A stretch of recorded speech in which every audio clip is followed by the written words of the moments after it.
Alright, so we're going to try to make some almond milk.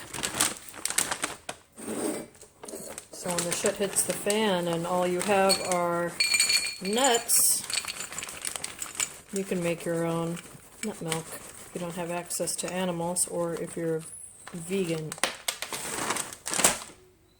1 cup almonds.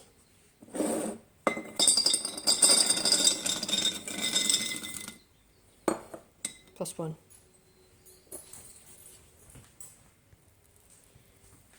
And water to soak overnight.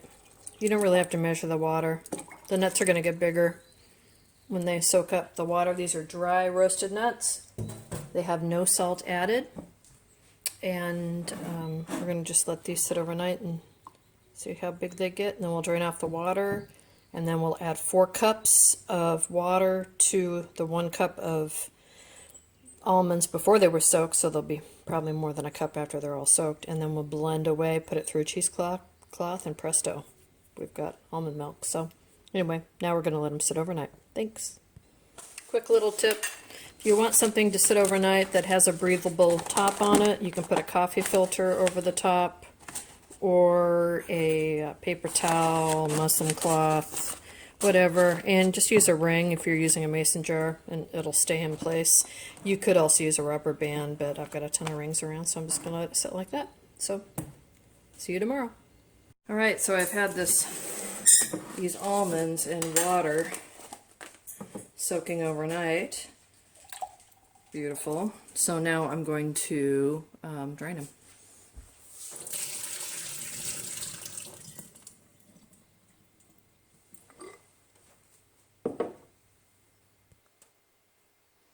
Okay, now I've drained the water off, and some people will take the almonds and peel them, but since we're going to be straining them through a really thick linen cloth, because I don't have a cheesecloth, nothing's going to get through there, so I'm not going to do that.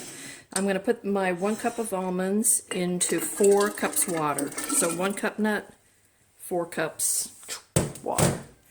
And we're going to use an immersion blender. So here we go.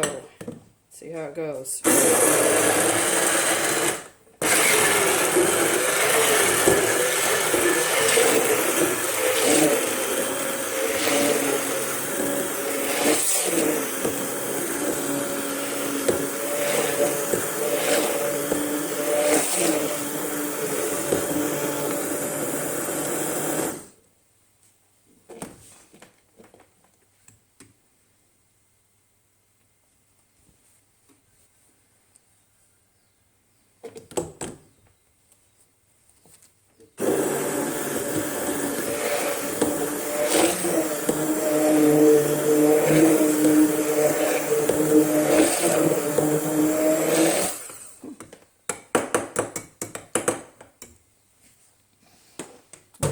So I think that looks good.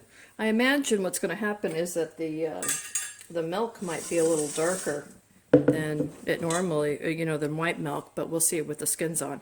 So I have a colander here, and I've got, like I said, a 100% linen cloth, which you can use instead of cheesecloth anytime, so don't be afraid to use it. This one I use a lot, so it's a little stained. But I'm just going to pour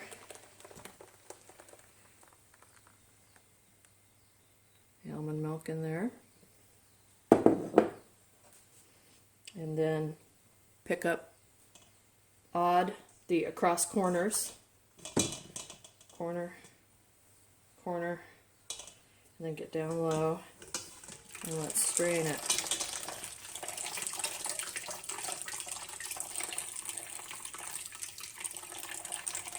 So I'm going to remove the strainer because I don't really need it now.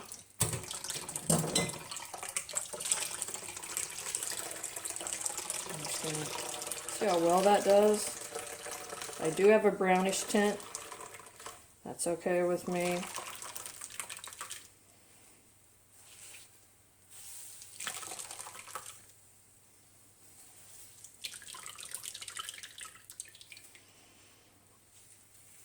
It's a good way to work on your hand strength.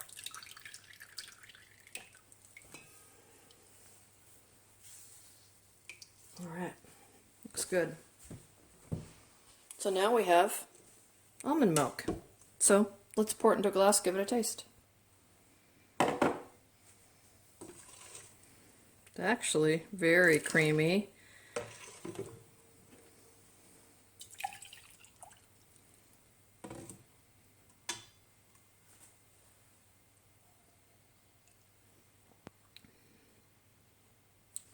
Tastes just like almond milk.